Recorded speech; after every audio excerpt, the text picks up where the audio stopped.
All right, everybody, welcome to another episode of the Georgia Track and Field and Cross Country Coaching Collective podcast.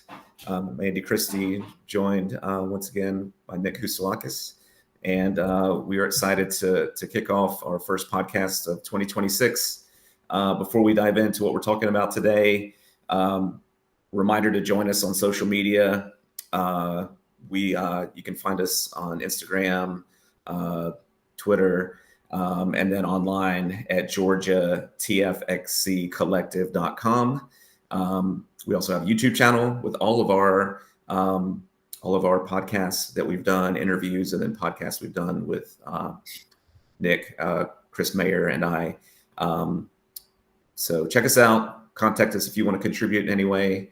But without further ado, we'll go ahead and get started. And the main thing we want to talk about is our track and field mentor program, which we're excited to be kicking off. So, Nick, go ahead and tell us about it.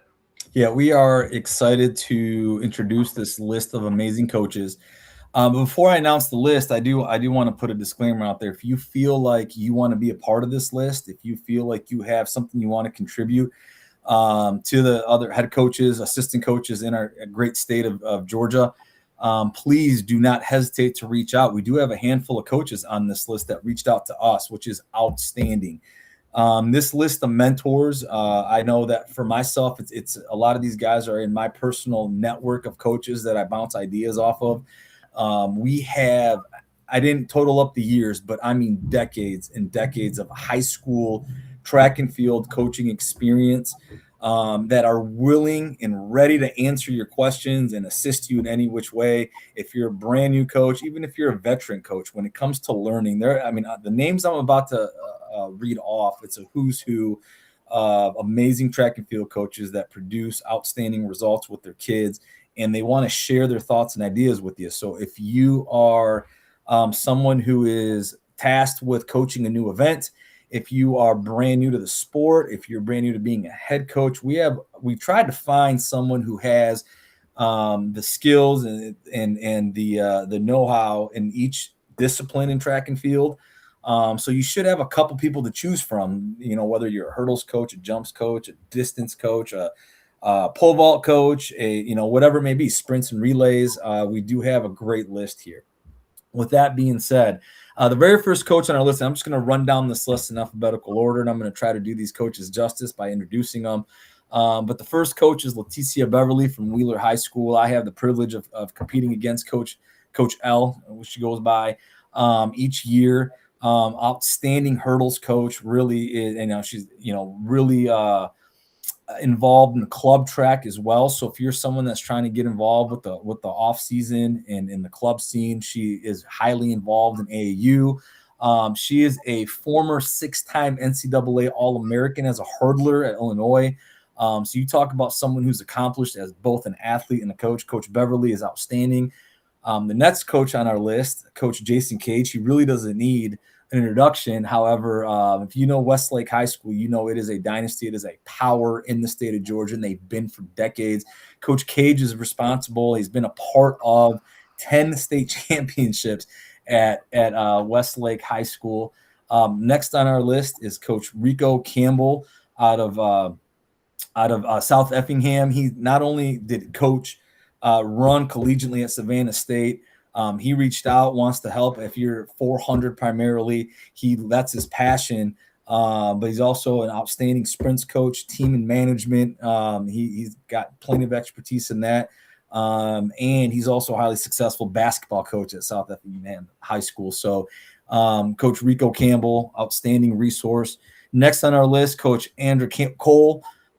He is a throws coach at Wheeler. And if you know anything about the throws in Cobb County, Wheeler always has athletes well prepared, producing at a high level at the state meet level. I'm not talking about locally. I'm talking about the state meet level. Coach Cole is outstanding with his kids, high energy. His kids are always prepared. He's one of the best throws coaches, in my opinion, that I've had the privilege of watching. Coach Cole is outstanding, and he's willing and ready to help you with the throws. Coach Ryan Davis, if you watched one of our previous podcasts, we had the fortunate pleasure of interviewing Coach Davis. Ryan Davis out of Woodward Academy, who's also a football coach, played football at UGA, ran track at UGA. He is a two-time state champion head coach, has had several individual state champions also in sprints, hurdles, relays, team management. Coach Ryan Davis is outstanding and willing to help. Next on our list is Coach Phil Hoskins, who I've had the fortunate or unfortunate pleasure of going up against at McEachern High School for the last 18 years. What an outstanding guy. He is very high up in terms of experience when it comes to state meet. And he's ran the state meet. He has been, he's also on the executive committee for the Georgia GHSA track and field specifically, and his jumpers every single year are producing at a high level at the state meet. So if you have questions about jumps, if you have questions about meet management, you have questions about any of that type of stuff, Coach Phil Hoskins is on the list. Myself, Nick Hustalakis, when it comes to meet management, when it comes to team management, sprints and relays is my true passion. So if I can help out in any way, please do not hesitate to reach out and email. Next on our list is Coach Latasha Ironside at Osborne. I got to know Coach Ironside.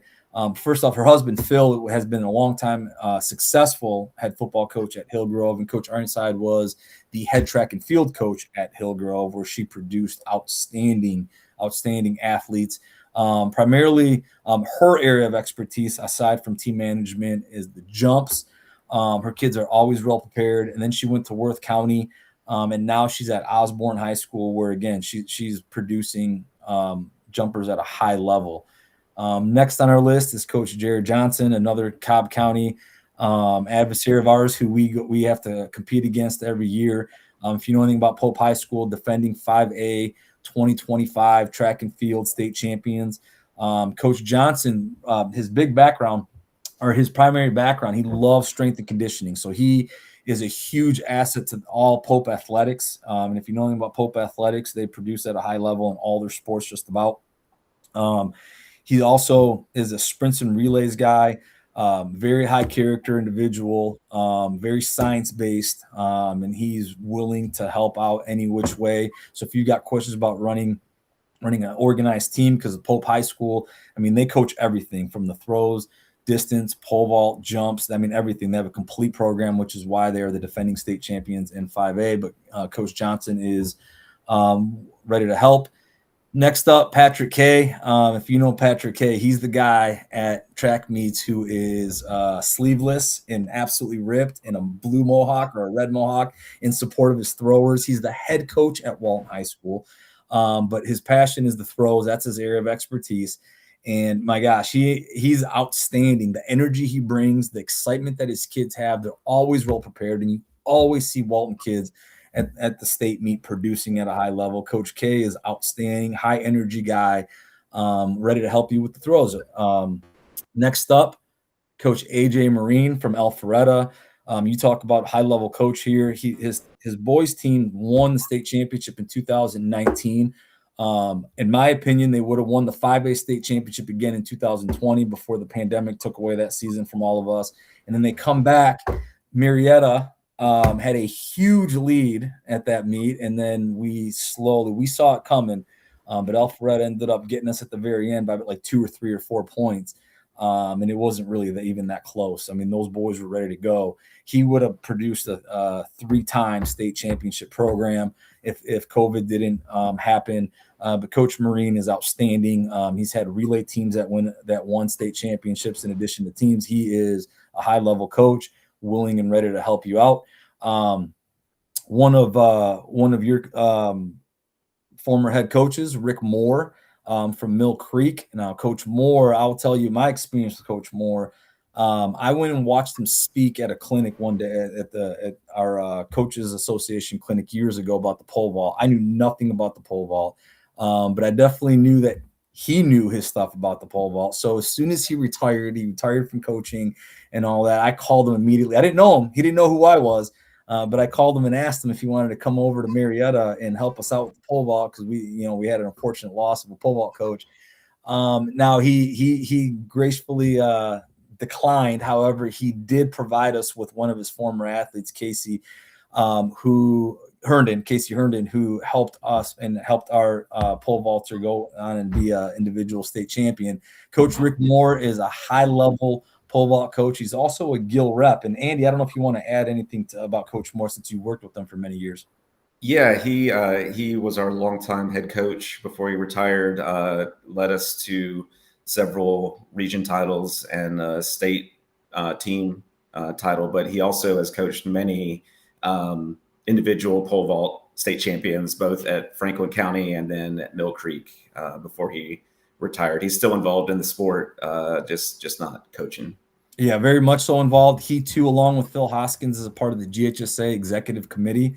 So he's involved with a lot of the what happens with the GHSA rules moving forward. But he is an amazing resource, and he is, again, like this other all-star group of coaches is willing to help you, especially in the pole vault, which is a very niche event when it comes to track and field. It's separate from everything else. So the guys that actually know what they're doing are worth their weight in gold. Next up is Coach Scott Neal. Now, I met Scott Neal about 17 years ago. He was my level 1 USATF instructor for the sprints. Now, I mentioned that because his expertise really throws, weight room. Now, he coached at Tallulah Falls, which is a smaller school. And he was a part of the GHSA or the Georgia Track and Field Cross Country Coaches Association for a long time, is where I really got to know him, in addition to him being my level 1 instructor for USATF. But Scott, he's now retired, and he seems even happier than ever before, but he was excited. Now, he provided me with like 2 different email addresses and a phone number. He wants to continue to reach out. He's a coach through and through. He's got decades of coaching. Coach, if I misspeak, I apologize, but I'm pretty sure he came from New Mexico, where he was a very successful coach before he came to Georgia. Coach Scott Neal is loaded with information. So please, I highly encourage you, with the throws, sprints, strength and conditioning, Scott is your man to help you out.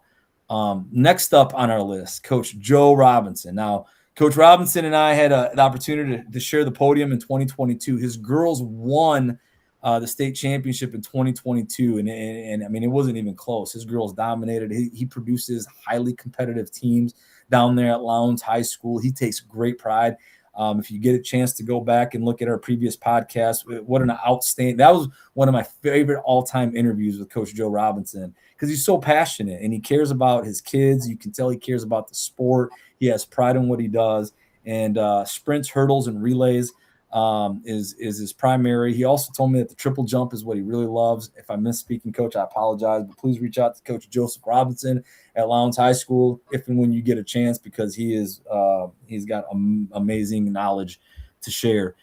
Next up, another one of my rivals, iron sharpens iron. It's Coach Cedric Sapp from McEachern High School. I think the world of Cedric. Coach Sapp produces every year. His hurdlers, his sprinters, he and Phil Hoskins are quite a duo over at McEachern High School. State championship head coach, and you always see his kids producing at a high level. Cedric Sapp is also involved with the Minority Coaches Association as the president. And from what I understand, he'll be running for a position here with the Georgia Track and Field Coaches Association as well. Anything he touches turns into gold. Coach Sapp is he's our rival at Marietta High School, McEachern and Marietta. I say that jokingly because obviously we want to beat each other. But he's a great man. He loves the sport, huge advocate for the sport, and he's willing to help you. So if you reach out to him, you're going to get some amazing advice. Next up is another one of your coworkers, Will Shelton. I can tell you this from Mill Creek. Coach Shelton always has his athletes prepared at the end of the season when it matters the most. We try to come out. We try to make our way over to Gwinnett. We try to make our way over to Mill Creek every other season, if not, because you guys host great meets. Coach Shelton took over as head coach when Coach Rick Moore retired. And Coach Shelton just kept it going along with you and an amazing staff over at Mill Creek. But his throwers are always prepared. By all means, if you want to add to that. Yeah, he's kind of a protege of Josh Lovelady, who was a longtime throws coach at Mill Creek and is now our head football coach. He's been at the school since it opened. Led the football team to a state championship 3 years ago now. But Coach Shelton has been there for a long time now, over 15 years, and has been a long time throws coach, and then transitioned into head coach. Like you said, when Rick retired, and yeah, his throwers are amazing. He's always got somebody else stepping up when we lose some to graduation. So and now he's a great head track and field coach as well. That's outstanding. And then last on our list is Coach Brian Smith. Many of you may know him by Smitty.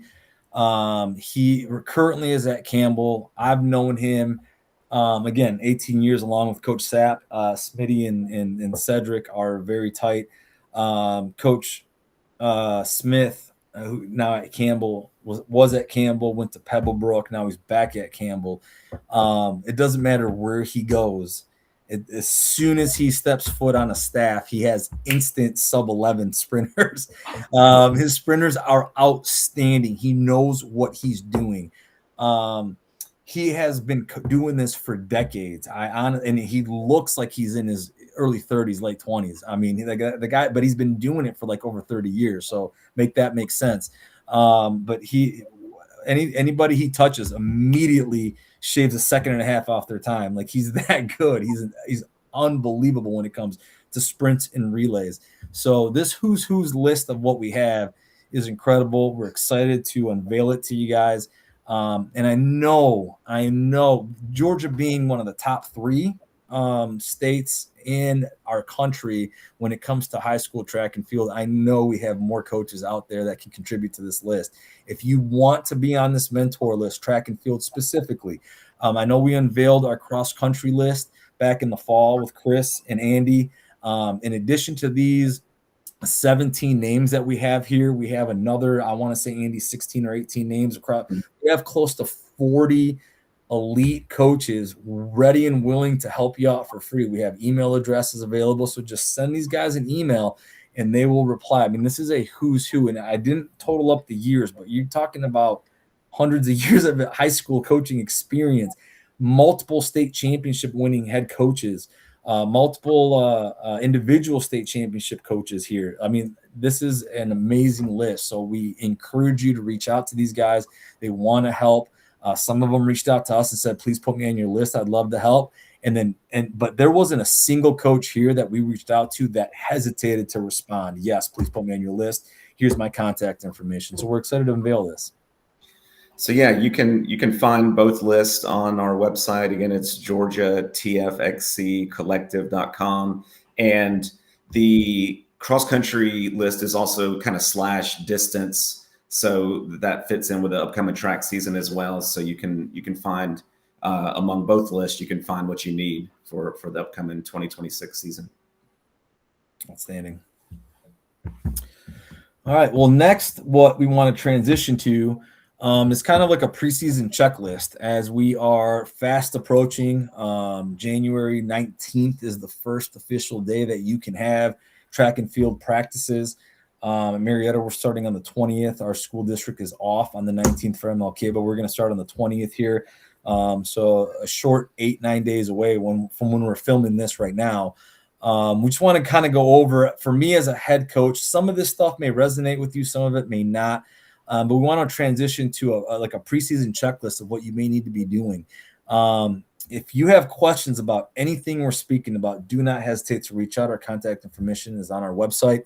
But the first thing that you need to be able to make sure is nice and tight is your eligibility list. With the semester now just ending, the GHSA has standard rules across the board from all classifications. So you want to make sure that if you're going to have somebody on your roster, you want to make sure that they're GHSA eligible per academic requirements.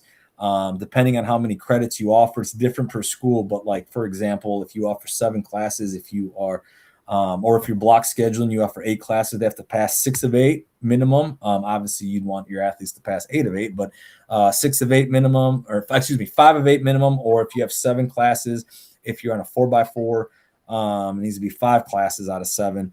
But you want to make sure athletes are eligible. You want to make sure physicals. You definitely don't want to make yourself liable in court, or your teaching certificate, or anything like that, because you have athletes out there who are not medically cleared. So those are the two main ones. You want to make sure that you do have eligibility and physical lists tidied up before your first day of the season.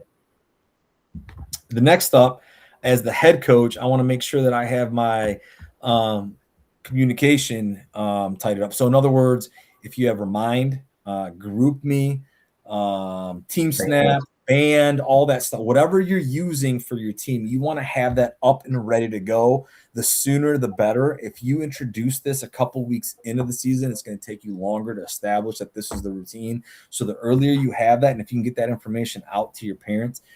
Next up, preseason meetings. Like right now, what I'm going to be doing with my families, because we have such large numbers, I'm going to record a preseason information, like a short little 10-minute video that I'm going to post to YouTube, and I'm going to send that link out to all my parents. But once our tryouts are concluded, I will have a preseason meeting with my parents, and I got to make sure that they all know that. And then additionally, in our district, in our city school district, we have middle school track, and we need to have an in-person middle school meeting with that. So, Andy, you may be able to speak on this, but making sure that you have dedicated space for that, making sure that you communicate that well in advance. You don't want to communicate that. You want to communicate that information a week or two at least in advance. You don't want to surprise somebody 24 hours before. No parent wants to be working a long day, getting off of work at 5, 6 o'clock, then find out they have to attend some meeting at the high school at 7. They should be able to plan for that. You want to get that information out. If you have anything else to add with that, Andy, go ahead. By all means. Yeah, and first I'll say, I'm an assistant track coach. Have always been an assistant track coach, but I think early in my career I didn't do the best job of asking the head coach, "Hey, what can I do?" And I've definitely changed that now. And so I help with our program with some logistics, and one of them is scheduling of the parent meeting and some of the other things we do. Both of our head coaches are football coaches. They're busy in the fall, so if I can take that off their plate, I'm happy to. So, and like you said, the earlier we get it on our track and field website for our team, the more likely we're going to get a great turnout, and parents are going to be informed. So, I help schedule, the location of that, help update the team website, the things that are gonna help get the word out about here's how we do things at our school. Absolutely. Yeah, that the earlier the better. I have been praised by my administration, by even my superintendent who has a child in our program, by the term that they use, over communication. And they tend to appreciate that. Especially when track and field you have such large numbers and it involves so many people, and you have weeknight meets, weekend meets, but not every meet involves everybody. So to be clear about who belongs where and when is so important. The earlier you can send out your calendars, the earlier you can push out your meet schedules, home and away, for a couple reasons. Away, so your athletes can prepare, and your home meets, so you can start getting volunteers. If you're going to be hosting meets, you want to start getting volunteers, and you want to get that out there so parents can take a look and understand that you're going to have, whether it's 4 dates, 7 dates, whatever it may be that you're hosting at home. The earlier you can get that stuff out to parents, the better. Next up, if you have a website, social media, all that stuff should be tightened up right now. You want to start advertising right now, like, hey, tryouts are starting in X amount of days. You could even do like all sorts of college programs. They do a countdown to the first day. You know what I mean? You can do however you want to do it. If you yourself as a head coach are creative, I am not. We have tasked other people, more creative people, smarter people than me to handle the social media. But you want all that stuff taken care of before the first day. You want to start advertising your brand. In other words, you want to start, if numbers are an issue with your program, the earlier you do this stuff, the more you get this stuff out, you're going to draw attention, and it may equal more bodies coming out for your team in the spring. So you want to get this stuff out as soon as possible. Your facilities, whether you host or not, you want to make sure, hey, do I have 80 hurdles so we can host the meet, or do I have enough? Are my starting blocks ready to go? The big thing for us, and this differs per team, when it comes to facilities. For example, sand in your sand pits. We have 4 sand pits at Marietta High School. I'm responsible for paying and making sure that the sand gets in there. The school district does nothing with it. It all depends on who's in charge. If you may have an operations department in your district that handles that for you, great. But you may have to put that on their calendar now, a good 5, 6, 7 weeks before your first meet. You want to make sure that you have sand, gravel in your shot put area. There's all sorts of different things around your facilities that you may overlook. And you don't have to do this stuff every single year, every third year, second year, fifth year, however many athletes you have. But for us, I know like right now on my mind is I need to make sure I get the sand, but I don't want this stuff to get delivered before tryouts because I'm going to need the help of our athletes to get that sand moved into the pits. So if I order that stuff now, I'm just going to have piles of sand and gravel sitting there for a couple of weeks. So I'm going to make sure I schedule that for right when our roster is completed to make sure that we have that done. Logistics when it comes to practice schedule. The springtime is the busiest sports season. You have more sports happening in the spring than you do any other season. And you have multiple teams sharing the same location. So when it comes to locker room space, when it comes to restroom, equipment storage, all that stuff, now's a great time. You should probably have all that stuff done by now, especially when it comes to equipment storage. But you're going to want to make sure that you go ahead and speak with your other fellow head coaches in your sports program to make sure that logistically you're all set and you don't have any conflict when you're in season. You don't want to be dealing with that type of stuff in season. So now's a great time to knock that stuff out. Obviously, planning workouts, like this is the meat and potatoes of it. You're going to want to make sure that your staff knows where they belong and when, what they're in charge of, who's in charge of what group. If you have multiple athletes, like some schools, when you're low on staff and there's only 3 of you or 2 of you, you're gonna have to task your seniors and your older kids with executing the workouts. If you have a large staff, then that doesn't make things easier. You got to make sure that each coach knows where they belong and what they're tasked with and what their responsibilities are. You don't want confusion in season because when your athletes are sitting there watching the coaches disagree, what's happening is your athletes aren't being trained. And they're also going to start questioning the validity of whether you know what you're doing or not. So you want to make sure that, your logistics, your plans, who's in charge of what, when, and where is buttoned up by this point. And if you want to add to that. Yeah, I mean, some of that, what that made me think of was the team handbook, because communicating to the athletes and the parents who's in charge of what in terms of groups. That's something we have, and I think a lot of programs have now. But just in case, I'll throw that out there. The handbook, obviously, behind the scenes, the staff needs to be on the same page. But once you've nailed it down, then the handbook can include, who coaches what. The basics of track and field, obviously your returners might not need to know that, but the newcomers certainly can be helped. And you're still going to get questions, but if it cuts down the amount of questions, then that can be a good thing. We include our lettering standards in our handbook so that can always be referred back to. And the kids, that's the section the kids probably know the most because they are interested in what they need to do to hit those lettering standards. But we even go into the scoring of the meets, and here's the difference between a weekday, 2-3 team meet versus an invitational, and just some of those questions that again you're going to get from the new parents because it's a lot of information for them to take in. But if it takes some of those parent questions away, especially when you have the big team, that can be helpful, and that's the kind of thing that can be helpful to do. Really, if you haven't done it by now, then like November, December. Because then as you advertise your meeting, if kids are like, I have no idea what track's about, you can say, hey, check out the website and the handbook, see what you think. If you have questions, let us know. But that can let a kid know if they're even interested in giving it a shot. Yeah. So making sure that's on the website as well for parents and athletes to check anytime. Yeah, absolutely. I was able to knock out during Thanksgiving week. I was able to knock out our handbook and our varsity letter requirements, and I started sending that out right away. Finished our calendar back then. And like I said, people are appreciative of that. They can start planning. They can start figuring out. If you have parents who have multiple kids in different programs, the earlier you can get them these dates and this information, the better. People will be so appreciative of that. And then they're willing to help too when they know in advance what's expected. You're going to get way more parent volunteers. Your coaches can start planning to make sure that they're available for everything, especially if you have a community coach who's coming from off campus. So the sooner you can get this stuff done, the better. And again, it's a necessary evil. None of us got into coaching for the paperwork. Absolutely not.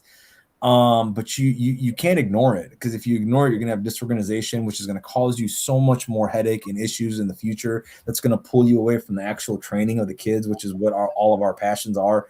So the sooner you can knock this stuff out, the more you can focus on what's important, the kids themselves. And with that being said, now's a great time to start establishing goals for your team. Whether, if you're doing tryouts, you may not be able to start this early, but if you have some elite seniors that have been a part of your program for 3 and 4 years, and they're going to be a staple of your program, you can start planning with your captains group or whatnot, establishing goals for the team moving forward, and posting that type of stuff.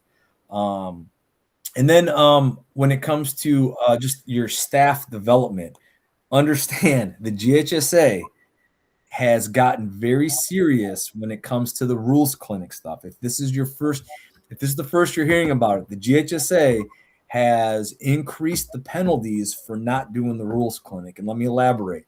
In the past, we would each get $100 fine if we didn't complete the GHSA rules clinic.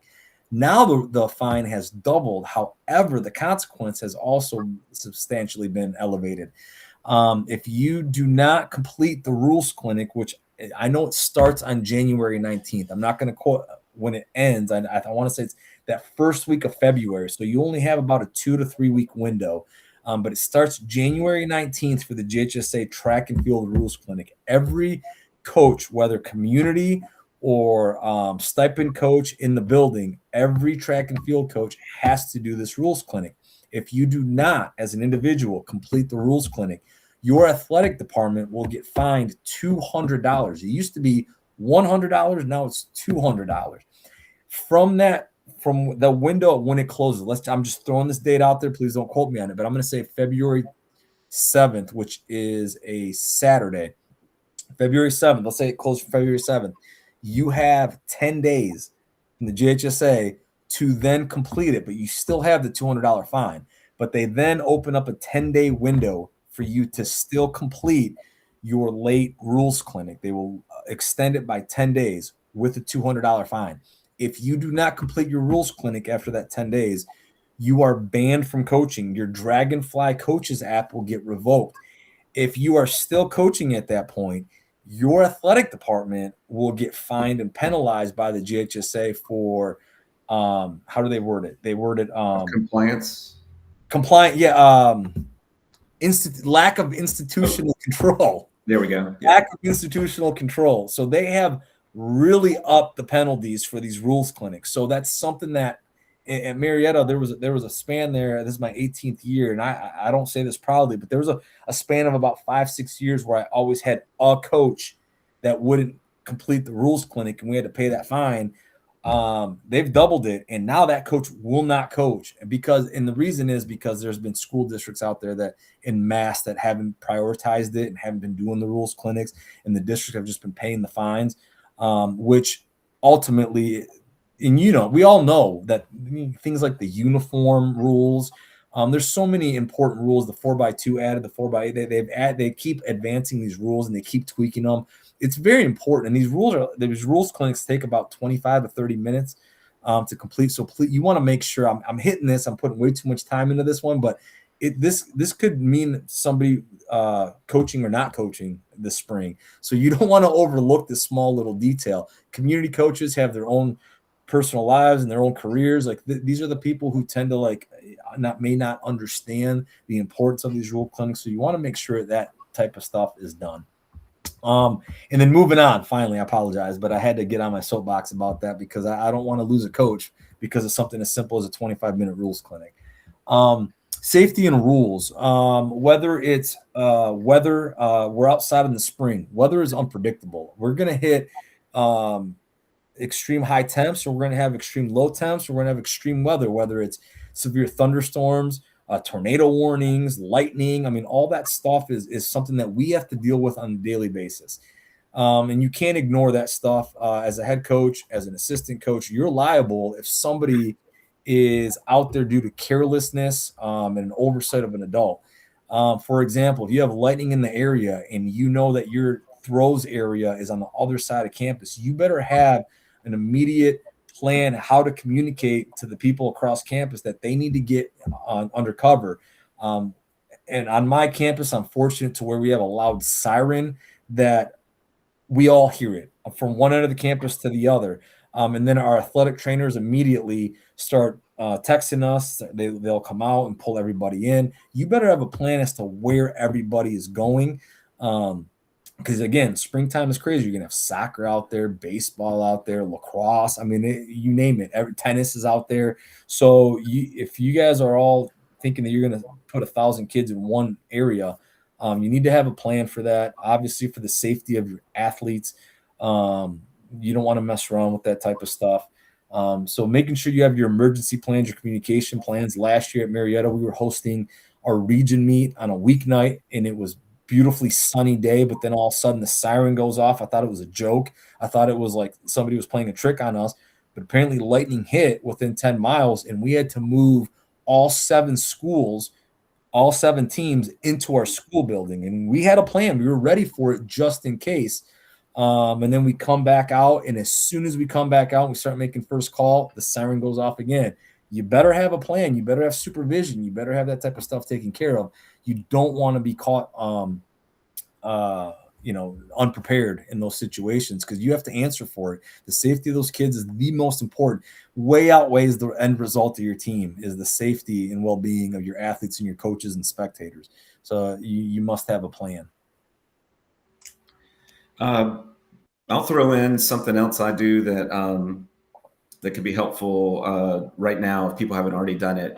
And actually, it starts back at the previous season. So like last May, post season, after I get a breather, I will kind of reflect on the season, what I thought went well, what I thought maybe needs to be tweaked for next year. I'll ask my athletes like about workouts and different things we did, and a lot of times, of course, if they're like, oh, let's not do as many workouts, I'm like, okay, well, we're still going to do workouts, but still they'll have feedback. Sometimes it's helpful. And so that informs me when it's November, December, January, when I'm looking at, okay, what's my season schedule for workouts, for training? What do I want to change? Whether it's based on this year's athletes who are, can be very different from the previous year, to if we're going to a different meet, right. Or different meets, plural. And that will change the training schedule. So, sometimes just different emphasis on, whether it's a county meet or other things, but then sometimes maybe you went to an invitational on a Saturday a previous year, and now you've changed to a Thursday meet. And so that obviously affects what you're doing. So that's kind of something that I do preseason as well, is, and I don't want to just copy and paste from previous years. I want to really think about what went well. Did I like the progression? Are there things that I think overall my athletes are needing more of than previous years? Maybe it's not even the actual workouts. Maybe it's the other stuff like the strength and conditioning, or the prehab things, or the post-run stretching, or whatever the case may be. Looking at your program and figuring that stuff out can really go a long way, so that they're healthy or strong for the actual workouts and races.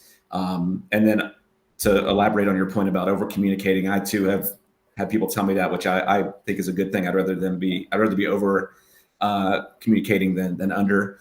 But like if you switch a meet, let's say you switch your pre or post spring break meet, which we at Mill Creek did a few years ago. We actually started going to Nick's meet, which we love now. But our athletes had not been in the habit of doing that.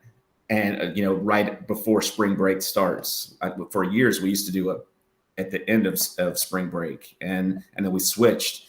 But as soon as we found that out, we went ahead and months in advance said, hey, next year, plan on this meet the Saturday before you head out of town, and then go out of town. See you later, have fun. And were there still families that went out of town? Absolutely. But it did, we feel like, cut down on the amount of kids because they knew months in advance. And I'd rather go ahead and do that than in January they find out, oh yeah, we're doing a before spring break meet, and they've already 95% of our team has already planned on going to Florida or wherever. So that's just something that I thought of when you were talking about over communicating. When so in our district, we have a full week off for, we call it midwinter break. Mhm. And it's in February, and then we obviously everybody has spring break off, so we have 2 full weeks off of school in the middle of our seasons. Intentionally, we schedule meets on the front end and on the back end of those because I want to keep our kids in town. I want to keep consistency. I want to, and I have to communicate. And I've had some battles, and I was wrong at times where these parents, like to your point, they were not ready for this. Like, well, we had vacation planned, and all of a sudden you just throw this at us a couple weeks in advance. Like, that's not fair to our kid. So we get this information out early and often. Now, whether you're going to make it a requirement for them, like I'm not allowed to make it a requirement for them to be there at practice. But I also am not mandated to run them if they're not at practice. So, and it's not a penalty. Like, once they return from break, once break ends, everything is right back to normal. There are no consequences for missing the break. But I had to communicate that in advance. Like, hey, even though you're not going to be entered in this meet because you weren't at practice, when you come back, you're still our hurdler. You're still our about whatever it may be. Like, I've had parent meetings because I didn't get that information out early enough. So, Andy, 100%, I agree with you. The last thing I want to hit, and some of you may not host meets, you may not want to host meets, but if you are planning on hosting meets, and if you are good at it, it could be beneficial for your program in terms of fundraisers. For us at Marietta, that those are our primary fundraisers for our program, is hosting meets. It's actually the financial lifeline of our program.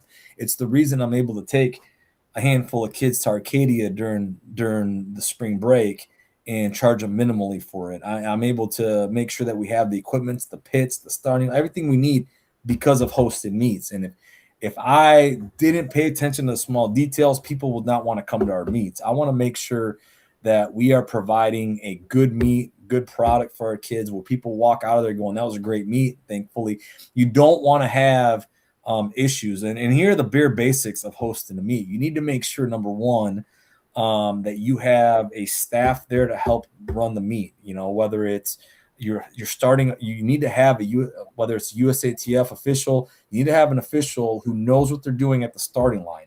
And if you're gonna hire USATF officials to run your field events, that stuff should be done by now already. You should have them on the books already in advance.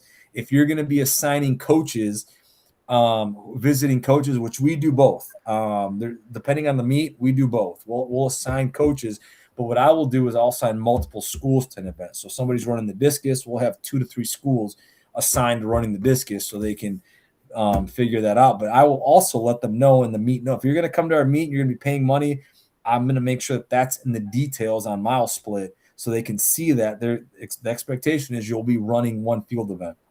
You want to make sure, you want to make sure you have your medals and your trophies on hand day of meet. You don't want to have a winner and not be able to award them with the trophy. For a lot of these schools, those trophies are a big deal. And the last thing you want, sorry, I'll mail it to you. That's terrible. So you want to make sure.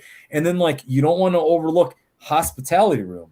If you're going to feed your coaches breakfast and lunch at it, because they're going to be at your school all day long, and you're going to be feeding them meals, you want to have that taken care of. Whether it's you are going to send out an email asking each coaching staff how many coaches are coming, or you just make sure that you over order food and make sure that you have enough to feed everybody that's working for you, and then make sure you have enough food there. That's and that all comes when you are going to establish an entry fee. That entry fee should help you cover the cost of all of that: your medals, your trophies, your officials, your food, all of it. If you're going to get a sponsor, I mean, understand, like, please know how much it's going to cost you to host this meet before you have an entry fee. You don't want, you believe me, you don't want to lose money on a meet. There's nothing worse than that.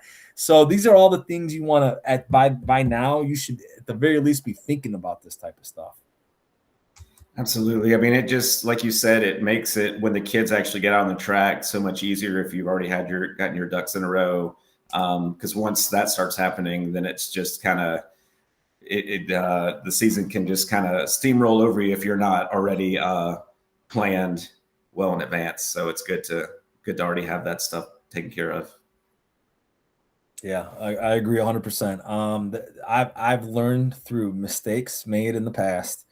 I have this long administrative list, and again, I didn't get into this because of this stuff, but I do know that if I don't put the time and the effort in this list, it's going to pull me away in season from what I really truly I have a passion for. That's training kids, that's watching kids grow, that's cheering them on as they're competing, putting lineups together and watching your team grow. Like, if that's your passion, but you ignore the administrative stuff, this stuff is going to steamroll you, and you're going to have to, you're the one held accountable. You're going to have to answer to your parents and your administrators and all that. And nobody got into it for that, but you can't ignore it. You can't act like it's not there. It is a huge part of what we do. And if you prepare early, you don't have to worry about it. You can just focus on your kids moving forward. So now's a great time to tack this stuff. It's the boring stuff. If I can help or assist in any way, I'm on that mentor list. But if I can help with team management, meet management, all the boring stuff, please reach out. I've already had a couple coaches reach out about certain specific meets that we run. And I mean, that's a passion of mine to help. I feel fulfillment when I'm able to answer these coaches' questions. So please don't hesitate to reach out to us if you have questions about this stuff. Absolutely. We're happy to help, as well as all the other people on the list, the mentor list that we've created. Yep. All right. Well, hopefully you guys got something out of our preseason or early season to-do list and our mentor list. Again, please check us out on social media. Please contact us if you'd like to. If you have a question, if you'd like to contribute any of the documents, you can check out that section of our website. If there's somebody that we haven't interviewed yet that you think, hey, this person needs to be on the podcast, let us know. We'd love to hear ideas. Always looking for the next great coach we want to interview here. So good luck to everybody as you start up your seasons, and we'll see you at the meets.